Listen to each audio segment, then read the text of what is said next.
Val Media Pinnacle Entertainment. More fire. Fuka fuka fuka. Bili bili me Bili bili me Obimna tomuto bili bili. Obimna tomuto bili bili. Ifunanya maka. Ifunanya maka. Bili bili no bimo. Ije love tope mo.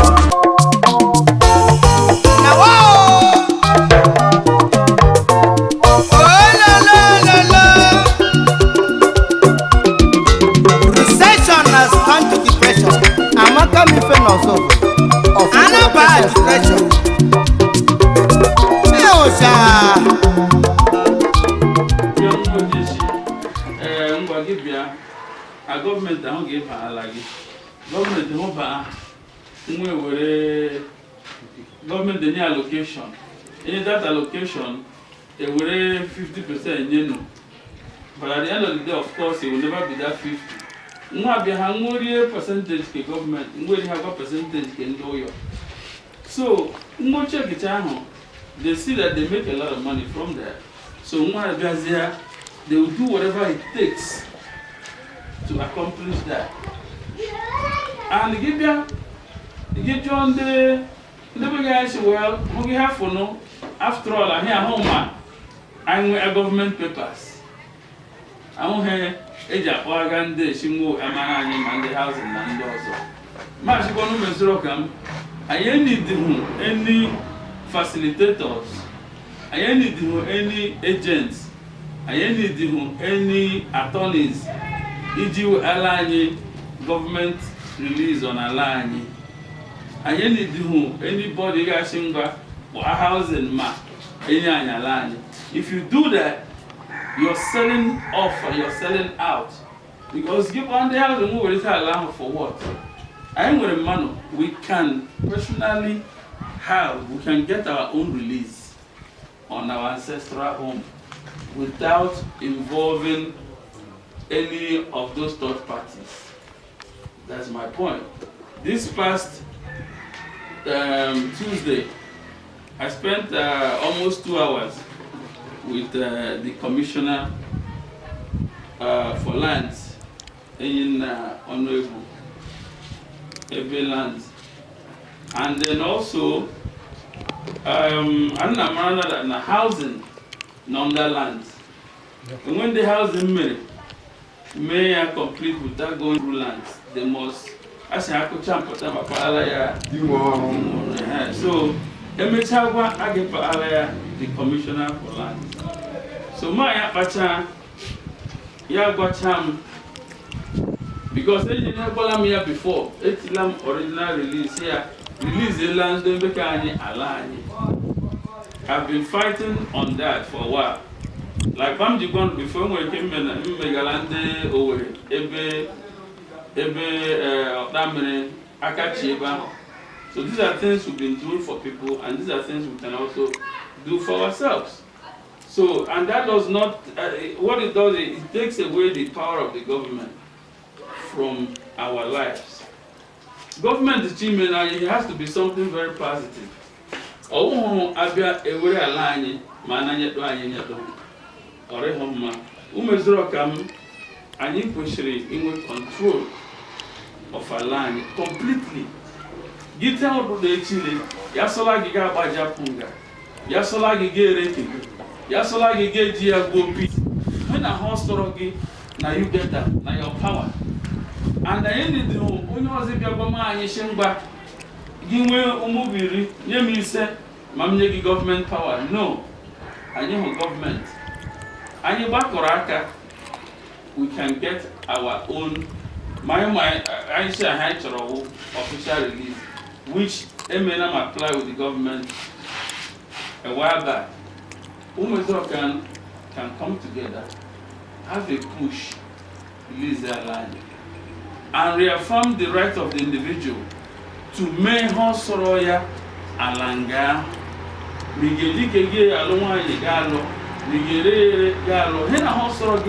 That's your power. I hear people asking doors of she issue. They are woman high game and guy no. All him they are going to pick up. This Imo State housing, they have a lot of fraud And now not came who did with have with chairman. The commissioner for land is very upset about it. Hope Uzodimbo is not happy at all on this tappings in the image. So, and when I release now, got official government position on Alabasara in the Imo State housing. Nalanye, commissioner for lands. I am in charge of any mega house. No one I'm going to go have Panyaka. I Jacka in Milihani. Onyense, the official government. The official government stand on this our Alanye and beyond.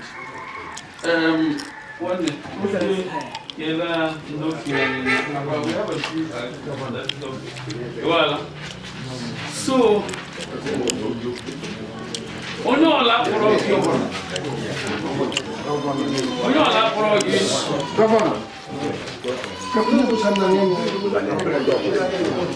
kpọrọ gị kọmara gị si ahazụ na chikola ahazụ na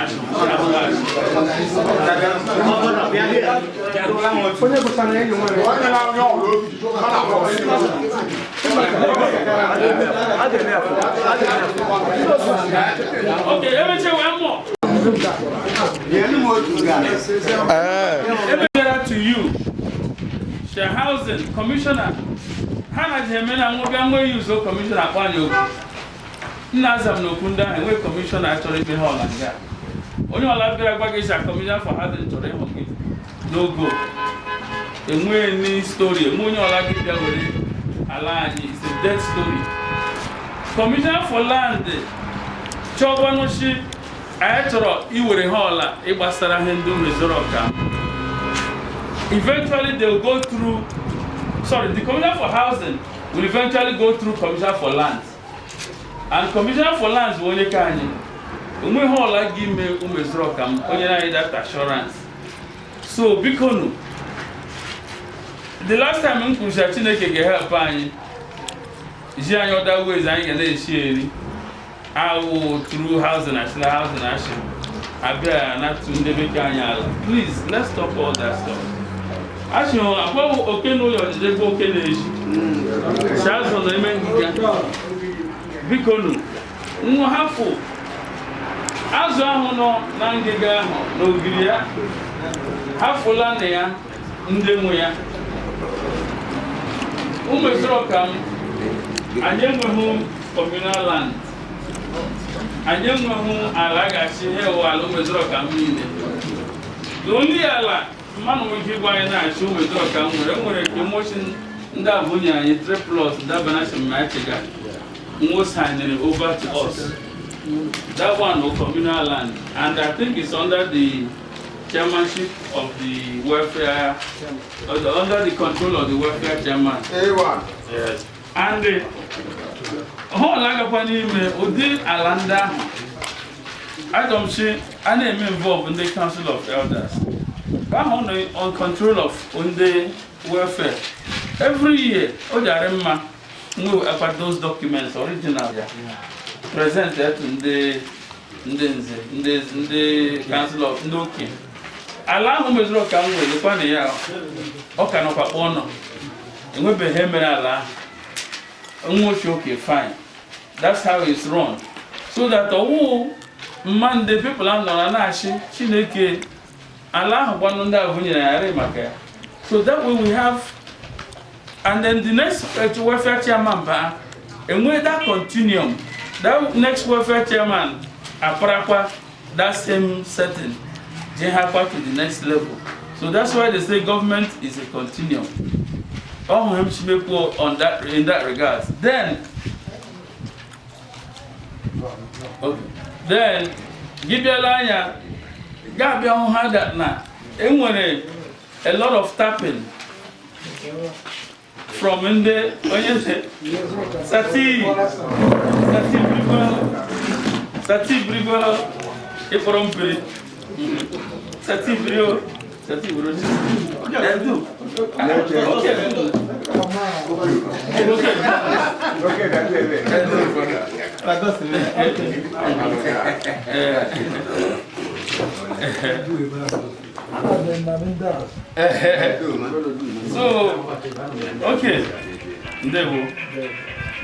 Before so help go.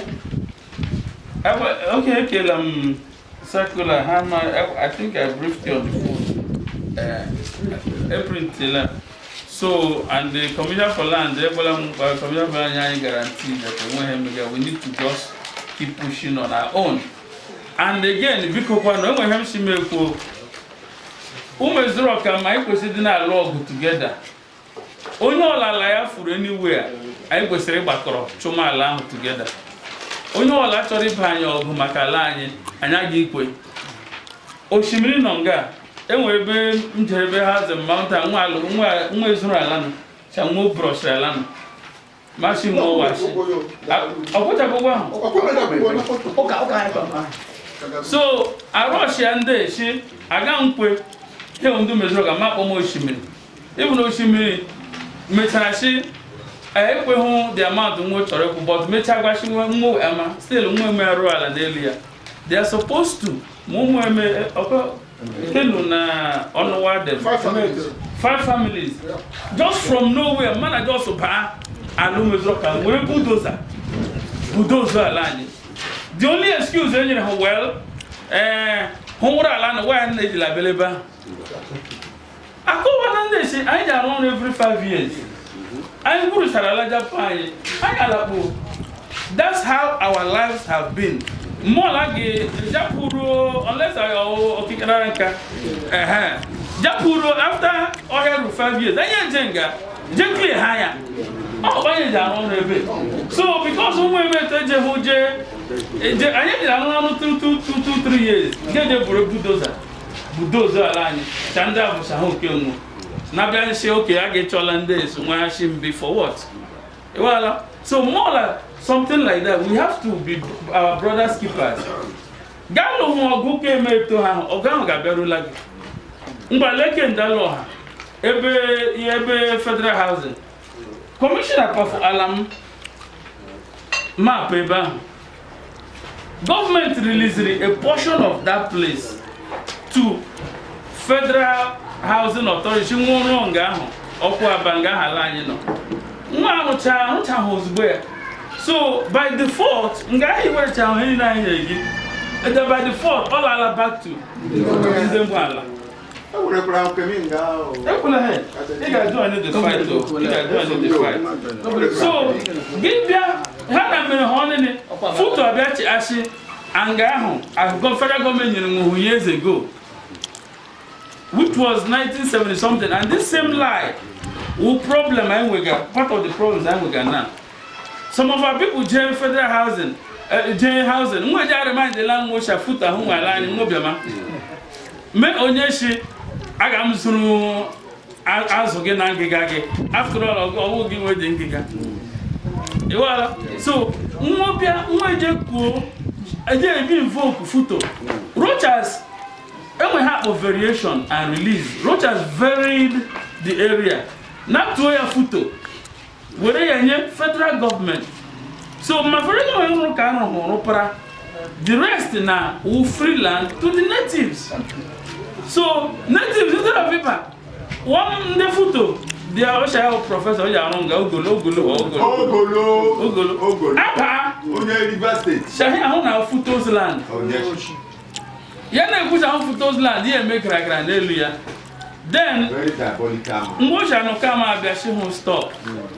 Moshino, and Okama jealous how we don't care who's being jealous or who's not. What we need is respect for our people. We must respect the integrity of our land. We must respect the sanctity of Alumezrokam. Now, came down para forever. This one, the people now back in the corona. They are not kick ever. I have pushing. Some people came out from after. My point is, I am pushing down the next time we got home was on Milani. I shall put Milani. All him we got mme Boko Haram mega northern governor si Boko Haram ahụ nọ naanị ebe Meduguri ngwoguma nweba ndị ke Plateau si agbasa ha nwo before ga mara Boko Haram eru Plateau state before ga mara Fulani herdsmen erula Benue before ga mara ana no Imbo ana Abia. So because we must checkmate evil early. As how we must be our brothers' keepers. We must all join the fight. Stop them. The fact that the member or the busy canoe is in the helicopter failed the I say development. The helicopter fair through mini fair where naked where now you ohem mama get chat yanga ya but help go ndi yaga we no hosted in the ba ndi yaga we cha get us ndi yaga na foot mo sige e wala so I want resistance there oh hedge mo bora be kan. So we have to let them know that anya cho hokwa. If not, the next campus photo ga my bomb won't pity. I got him make it the cell with the time millions a hung and motor me hydro electric getting it. So Bikono, let's join the fight. Yabasa the whole Labasara one negi Basaragi. Anongaho, Ke with Remo Anongaho is in the fighting Manda law. Mandem Navy, Mandam Yako. What's okay? I wear machine work, we know. The power is rich and no longer. What's a professor? No. Okay, stop work while professor is who comes. In my home, na he make with deserve. On a is just come out here. It's a make carry on. Arabam. It's a maybe more. Machine will be here. On a mean is Umezrokam. First of all, Umezrokam. All none of them says Umezrokam. Usho Hemega, Sim Nuga, American man. You are you tell. We were on the Kayima emergency meeting at Palace. Okay. Welcome. Thank you. So, me Magwan will share Maria Farm the rights of the individuals. Magwan will soon Mezro can walk around naked. And when he is in a naked, they got back to line and he with the line. It didn't mean. And also, when Mezro come communal land, I told them, Allah surrounded individually owned property. So Magwan will share only as a people continue work, you must contact us. It does not speak for us. No, it doesn't happen that way. Mom take for the house, the same thing. Mom show in the house and carry on. Why? Mom will share only carry on. That's not how it goes in our community. Chief only self. I don't know if he's the oldest man or him. He cannot even say carry on. In the May, I'm sure it's not the oldest man. It's not. He got west. The puppet in my head. Because this is not a criticism or a critique of leadership, but it's reaffirmation of the understanding, long-standing understanding that Anyawani and Anymuhani. And when you get she bany high give me with Hanya. Oh, him, but I'm more shocking. Monday housing. She hear me, you did so bad. I say, now, our traditional prime minister. I'm watching you go ahead. Are you mad? Go ahead on what? On whose property? Traditional prime minister with a property guy. Only some with property guy. Okay, next time, what you guys should do is show you we have software plan. The property traditional prime minister ya would solve plan here with a property then the next neighbor she like no now he must stay housing with property like a traditional prime minister. Leave the rest for the community. Enough is enough. We can't be going through this politics of 19 30s. What's Alanya? The rights of the individuals must be protected. And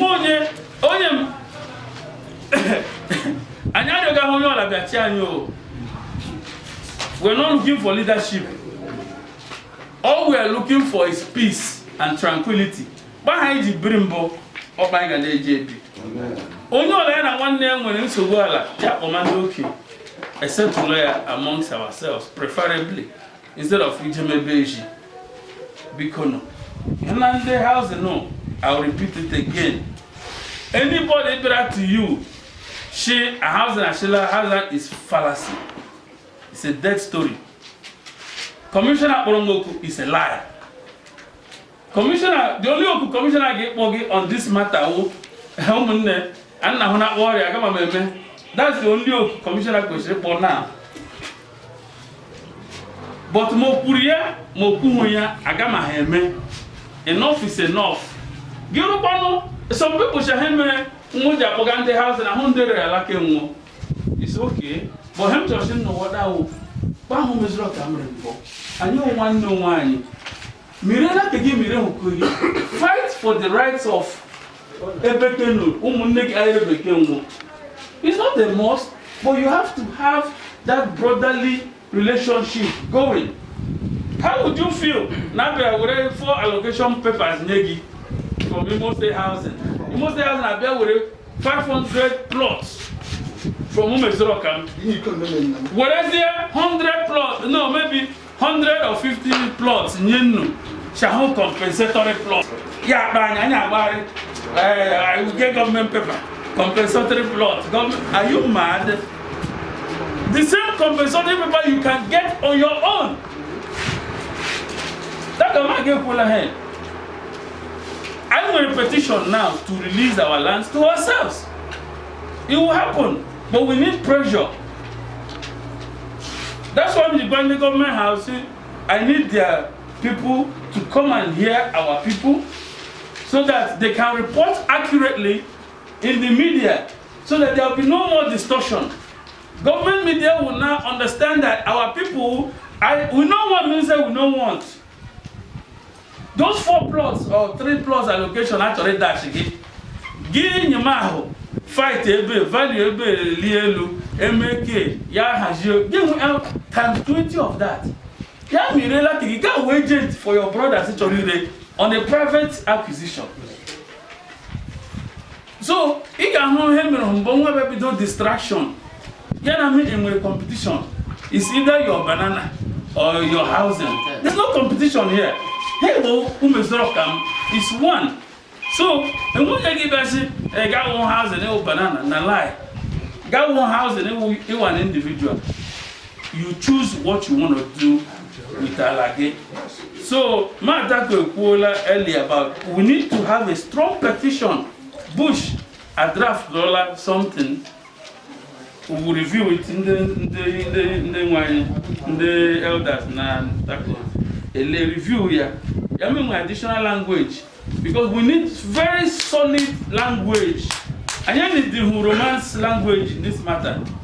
I need the say, okay, we don't want, but we might want. No, we don't want at all. That's the language. And then once we put it out there, anything that got be Mesroka must be private equity firms. Individual negotiations, individual rights. I told one no she go ahead. Or TPM she go ahead. From there, excuse my language. It doesn't happen like that. These are individuals who decide they are actually him within Dungo. Nalango. Ayola Mende.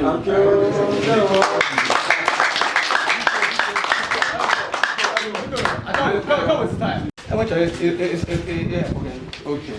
Oh, you put here now, but it's actually doing back. Yes. General Imo housing. What you have Imo housing more with Ibe, which I can't prove. Not that he said it. Yes. And all my members in the conversation. Oh no. Mpaya on Mpaya Kapari in the House Assembly. Yes. Amazon Korea, in the head of the break something. No one there why. Ma what MBA. That's yes. Good.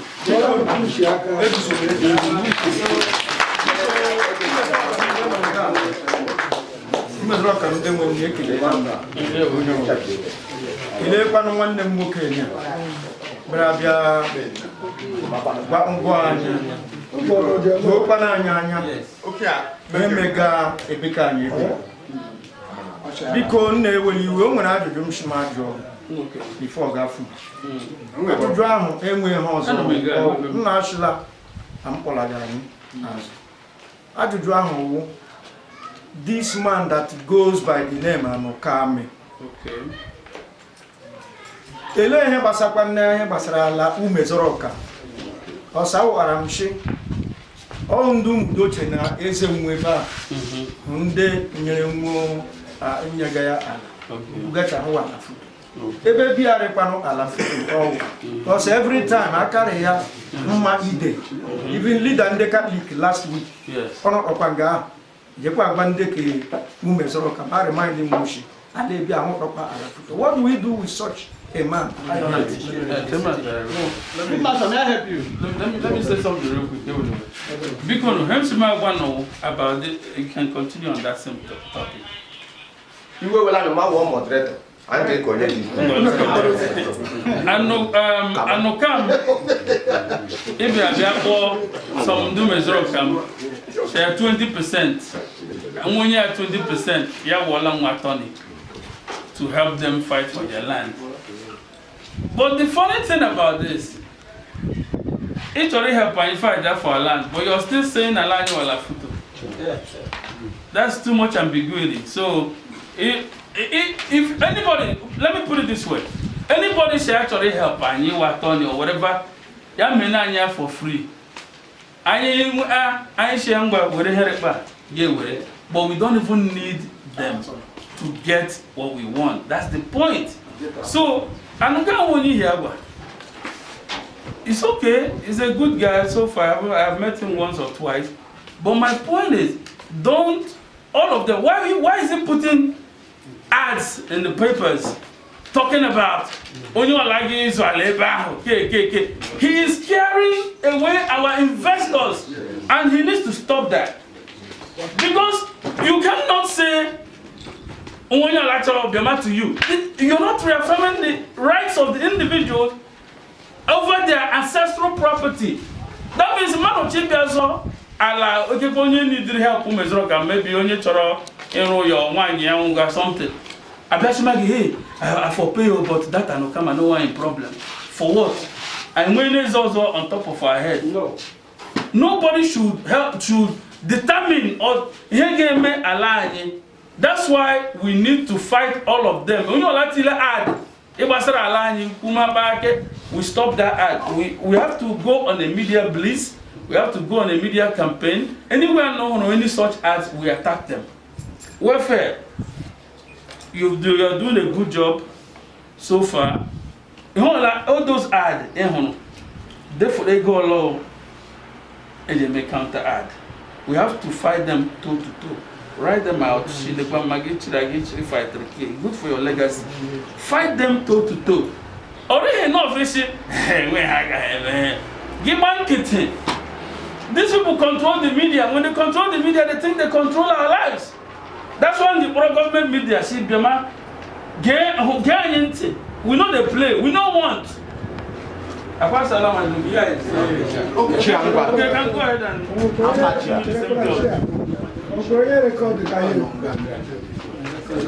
let's secretary.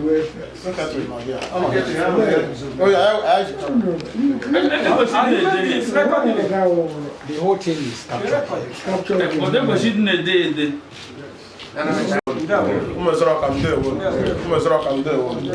Because and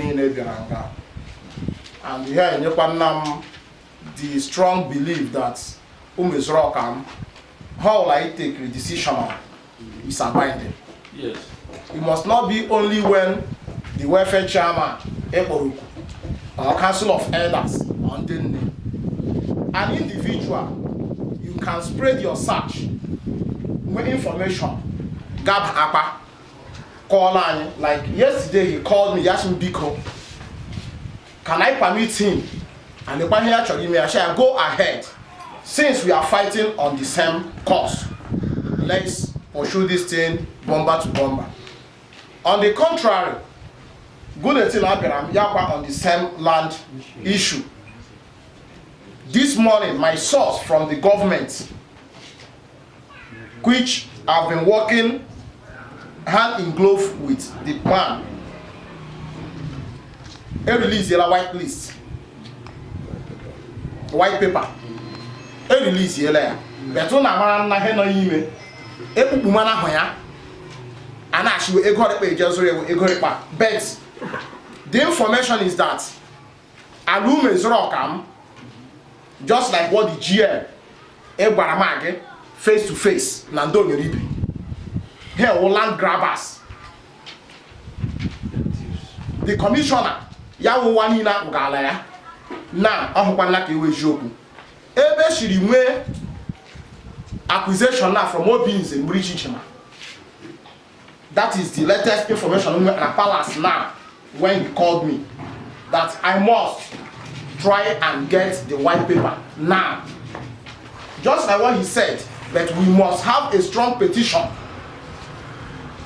to back it up. I hope I should release here and I like to go. I need to make some landmarks like hope private developers and we have pocket layouts like nga no kiano na una huna reclamation una huna le a block layout a tiga Okam City or Okam New City or something like that. I'm gonna actually hear another extension of Okam who comes here to stop any encroachment into our land. Like Bayanda from the Bandri Keba Yamuja and Yamuji. A rural land now put something there to showcase that Umezorokam has come to stay. I won't may have or here, Geshe, here, all the instance on you can. This is our defense mechanism to claim our land back.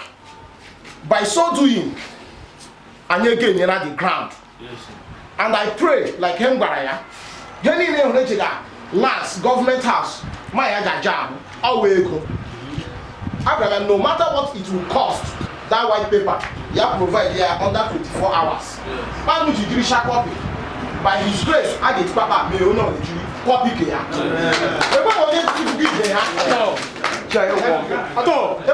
Undeceive, I know we should abstain ourselves. Okay, I'm on phone. I'm on 1 week, Nanya, be my dad on Port Harcourt or Yasin Jishike, but I should be careful. Here, his own advice. So we should come together.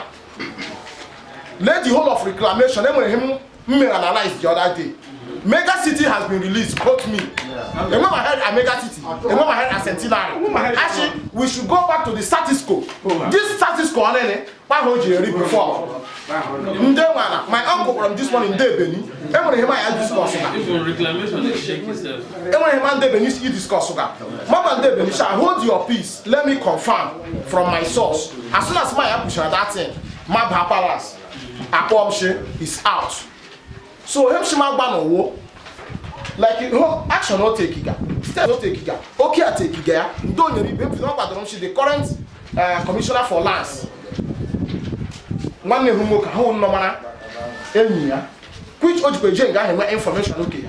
So because I spread our wings and tentacles. Information is power. When you are informed, you are empowered. But when you are not informed, you are disformed.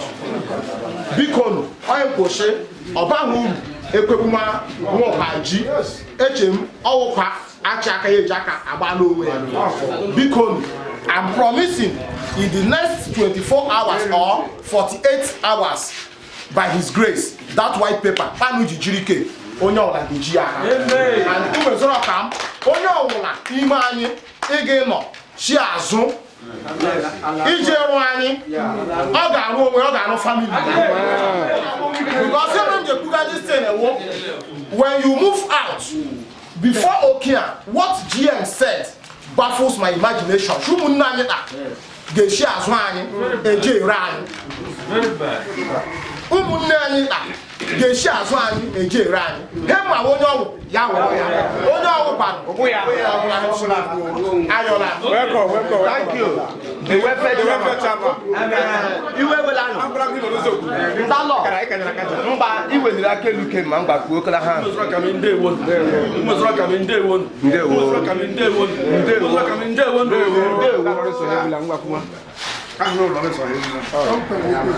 I'm senior citizen. Yes. So I'm very, very happy.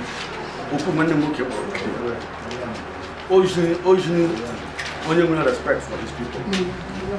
Onye mara kwa nna ya na onye azụ n'azụ. You see, Yafuma welfare chairman Afuga, I'm not a man at all. Yafuga must hear Efumne because I need wood. And he opened a basari. I'm fully concerned. If not, you won't get more arrest after today. I'm all alone and the police are no the police and the navy came to Ghana. You are living with May I send the arrest map and my hope I send. At this land. You cannot do anything. So welfare chairman this white paper before next week on Wednesday. Thank you. And the panel, most of the things in Lukungari, very, very correct. No one the alliance, Guinea, and you whom I like so God will punish the one by one. Thank you very much.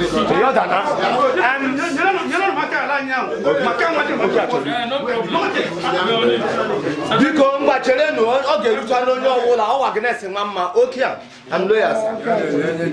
Hello. Had 2 weeks ago, 2-3 weeks ago, I'm at Orlanga. Magaga from Aqua Hegagad, Anawashi, Anaka. She can open it. In Aqua, you air. Sina, I want in there, she in no house, 57 hectares of land. Unfortunately, that very day I'm late. Now they can call one when you get it. That letter. Chairman, I'm okay. Now, chairman, pick it. So I did not relent. I have to go to my lawyer and serve the GM with my own personal letter from my lawyer on that forgery. At the end of the day, everyone at the GM of Okwana no suspect that. That is the letter. You go check now. Almost like I have an actual one with the letters of land. That one meeting I make a so ma okay now. Welfare chairman. A chairman at housing. That by Shina. Aha, nene. That I have one. I was in the content of that my letter from my lawyer. Him I want to chop and they email that we might go further. That we will go to the court of law. You challenge and and he has seen the implications of what is going to happen. That was off his hand. Now make this announcement. I go now. We share her like my been the housing. Commission for housing. Because I can't about one not just more use them in that the chairman GM Housing Corporation. On 15th, we are there. The woman did not come out. On the 18th, we are there again. The woman attended to us. So, I'm like us now. Our land belongs to us. Not mind them what to buy anybody, not amount of change here. Our land to our land. That's what they do. Yes, he was present. Our land remains our land. Nobody should go here. Honorable Commissioner, lady, yes, upright alliance. We are not contesting to anybody. We are not asking anybody to come into the land. I had a hackle. I got everything the governor. I have a bad angle.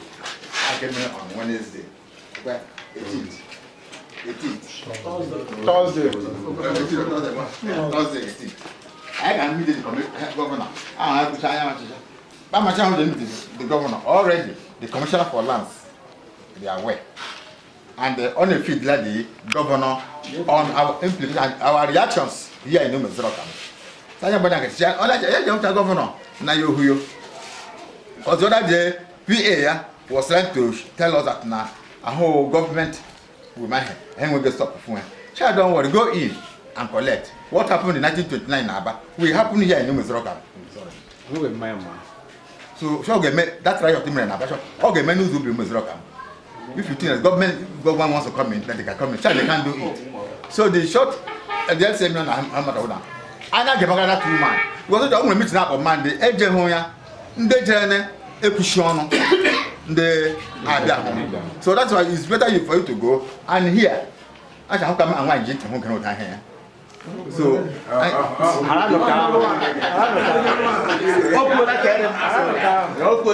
on, more like meeting. I got Jake him, but on hang a bang. Was no gang up, JK, much a record door. Yaworo, Chayana Bana, will be attending to it. Let's go hang up. Aqua Ganje, the hang a can do.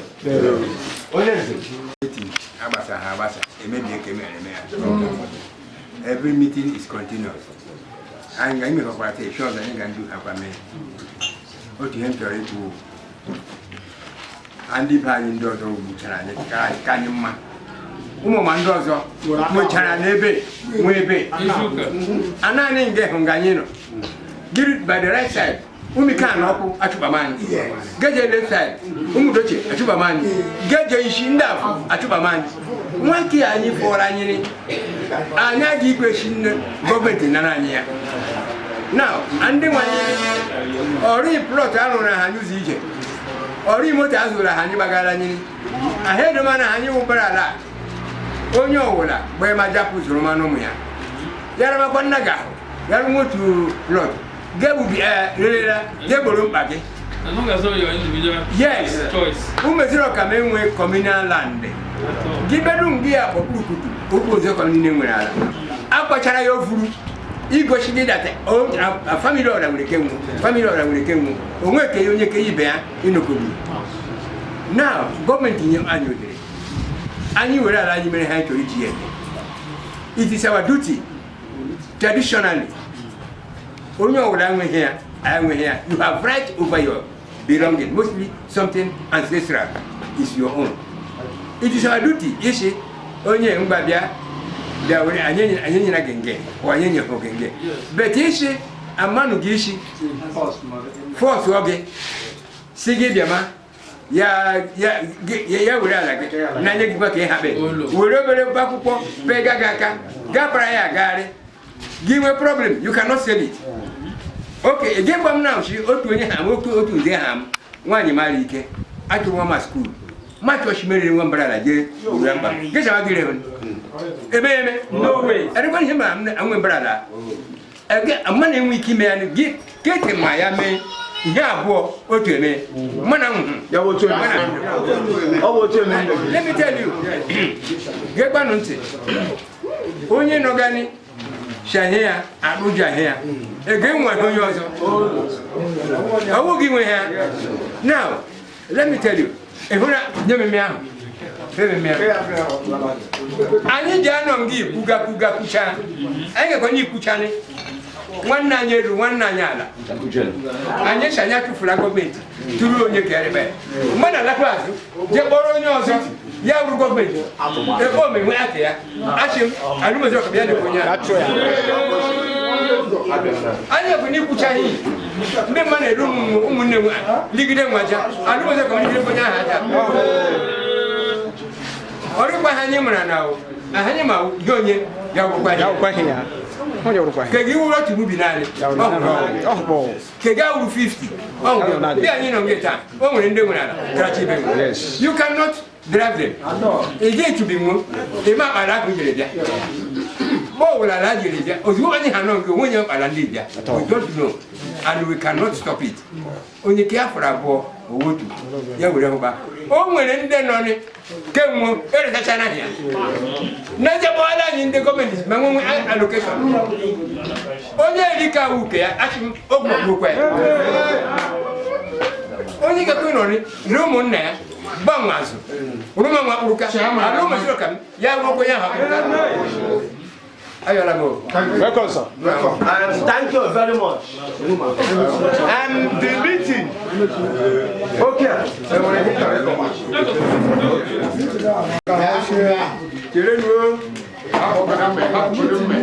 Banana, wake granite, wake some, wake damn it, banana the came to Rabia. Oh my God, this boy. Yes. Look, here. Yes. Very, very well. Chineke Maria at this time. Yes. For somebody local. Yes. So, and that is very happy. Love man out that. And that's for another man. So, how need you now support? Support, I'll show you again. Oh, moral support. So, you know like that. I say, I need you. Government house, only for a placard. I say, I need you to be God. Because someone that came around about Christmas, he came out of it. And I should not more than what shall be all now, okay. Shall your came be a bit. Open a more crackle. Shall you laugh? You know, what is a mother? Shall Lama Bill? And the young Palama Bill had no phobia. Oh, Manoga, on the house. Wow, I'll borrow to New York. Not 10,000. Machine work. And then I'm New York. But I'm paying. What I will go, Johnny, and dance. Shall win this. And the Gapa know, Mamma will vote for tea. Politique, on God the man. Margaret, as you are. Shanga Lega, that's how we take it to you. Oh, go down or make it so, Chandler Shanagan with Mafra. Look, I should balance the ego, Jenny. Oh, it's come up. Mamma, come on. My father, see one.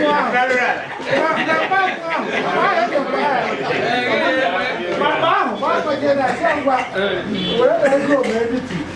So, what I'm saying is true. Oh, my apple. Hey, you know, La Madia and I good blue, apple at any time. So, I have also the carrot. Because, young problem, you have a journalist, you know, I'm a more pension. Because I should know because it took a mecha. I brought their own. Kekona heavy shady, but Yamna, a web shady. No memory marking, that one. I know it to you. I got no answer. Yes, I try. So, because every who go, yeah, I need to do it. Only all our fall in line. I measure. Because when my government teacher, Grammy Shazing, give the one I am. So, I want a guy about you, one I should choose. Why can't be? Butcher and Damia about you. I'm going to change the music. No, Bema, I should. Damia, I'm more sure. Catapulta, I should more sure. Why you bought yourself? I should know. So, oh, I am no Kuja, Yadabama. Hi, Yadabama. Jema, I am, Ocha, I'm for now. And the hell communal land is just unknown with Galuna's rocker. Yeah, individual land. Amade, Onyeke, already married. So, you visit the other individuals. Onyeke, Maharaka. Came no she got me. You to climb my buy around.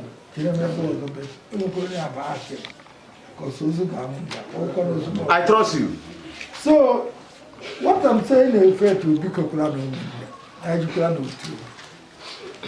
Welfare chairman, Bola, Uniola Buff. Yeah, Bola, Uniola,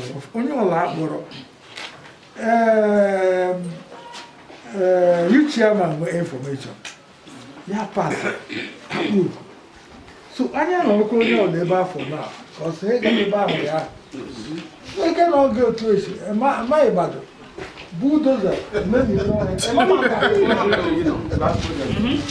Because only chairman of the world, I want to 20 footers or 30 go here.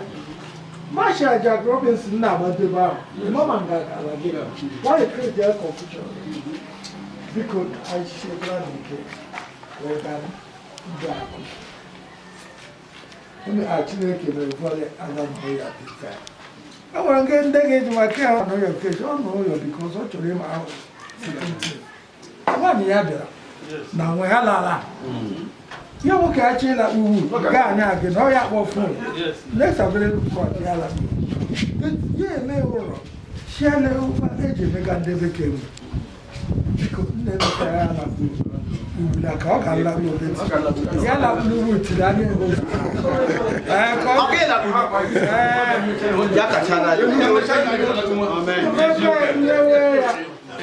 Yeah, book of flights. I had the guy. I don't know, and I will say, yeah, great, she actually moment. I got you know, so our young guy offered a former and a handy guy, and they have the government to not a jet club would be a concord, which are not. So, because when I gave the answer, how money they demonstrate leadership, you know, a whole number of the actually showing chairman. Monday to make it a woman. She demanded Elisha Mohujiana. That is what is happening here. Personally, I'm giving him 100% of my support. So, I am okay, 100%. Thank you. That is the same. Yeah, that one here is money. I can buy fashion. Well, so she like a give them was one. More give you back. The measure by the strong. They actually measure a market. I think I'm going to measure a development.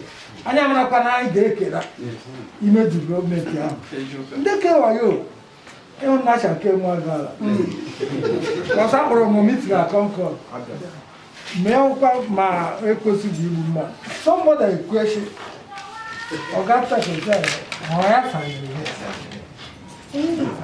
Fica bom para. Não, eu tinha só de para uma. Eu tinha para uma. Essa é minha, eu tinha só mais. Aí eu vou pagar de fim. Eu não estou abusando angada, não estou angada, eu não amo a ele, esse não branca, mas branco não. Acho muito na dela, na demais. So, dicono, deca a balança. E tinha quando chegou que eu arranco. Amen. So, ana vai levar manhã. Ama mandozo. Mas um news olha a região. Uma bebê hoje, não é chuva. Sai da lema carregar helicóptero gato. Ali é chegando. Anya wall. Já remember aí um diver. Já com onde que já ali. Não é mesmo. Biko hen kagao aí support on this cause. Deu. I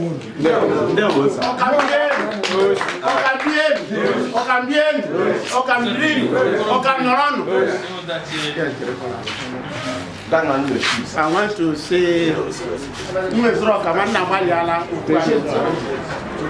my brother, Ipuroku from a virgin mind, virgin spirit, you have not been contaminated. One name woke up on the welfare chairman. I am on a call again. Namwali Guinea, he just sustained me. She became a day. What a pamma. Everybody is working hard. Like Taco said, we need you. I need lady to have support. I know that with vegetables. Yada ke auta aga me yati bana ga ere ndota aga you need your support more lo nyo wala information that will help us to see that nande nya ba an ebe kan ebe I am surprised that one or two persons are in that one stakeholders in Umezuro Kama picking against Umezuro Kama. Warn those people. Let their families. Let them stay clear. Support Umezuro Kama. Let us move forward. Because Anamashi, Onyola Nonga, let us support whatever this brother is doing. He's a small boy, but I wonder how he's fighting so seriously for the interest of the community. And thank you, my brother. Thank you. Welfare chairman. He make a fact. Oh, he's giving us another. So Kashike. I think I support you in everything. Oh, what would actually need now? We will be there. Thank you, brother. Thank you, sir. You a serious man. Do you focus on it? I am very glad Palace, because youth ensure that land grabbers are down there, that's not a land in Zroka. We are all guy to the land. Who youth and Navala, they kill youth, they kill man, Abu Kunaza. Our patron, Ekaraka, we progressive. And I want to share with your diaspora contacts. Oh, like the interest of Umezuro Kama and the people of Umezuro Kama very happy. Youth cannot give it. We condemn it. And those of us in the panel, because only youth are youth. After she heard me for the betterment of our camp. A woman of 3 or 4, and he could shape. Land grabber saga and the youth does and the youth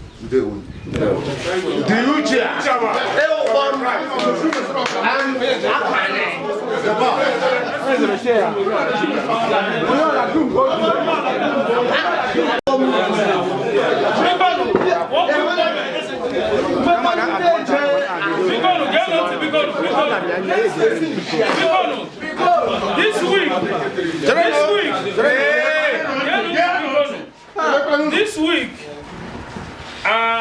the attorneys involved get the finish.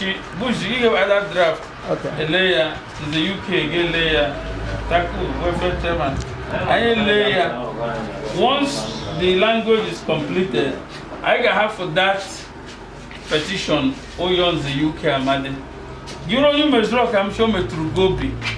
The stand is for you to have control over decisions on your property. Gabian in the UK since I give you sign that document. They will sign I have to for about 1 week. After 1 week, petition. So after 1 week, we now dispatch those petitions to the relevant parties. And we don't want governmental influence over our property. We want to reaffirm individual rights to decide. Yes. So I have to because you chairman from time to time, when they you to make it.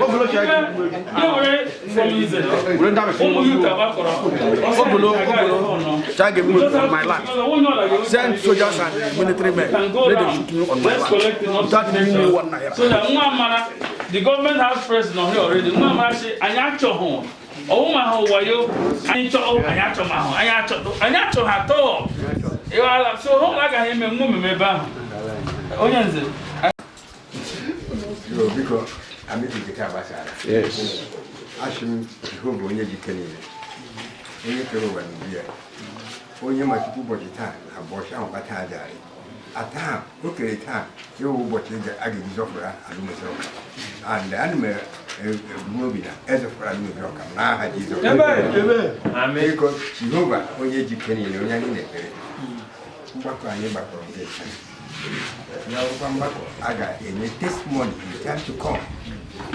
Nwanne anyị nwoke ị ga-alakpụta isi mana tupu gala ihe niile a you will not be Shalom Garima. Okay, Amen. Maybe Shalom is Rocame Garima. I should get you your Garima. Amen. And Ganaga and Niagara with you. onye mebigara ụmụzọ kwa ụmụzọ ga-emebi onye chara ụmụzọ ka ga-ere ma ụmụzọ ga-emeji onye ahụ achị ya dị nwoke ma ụbụrụ anya n'aha Jizọs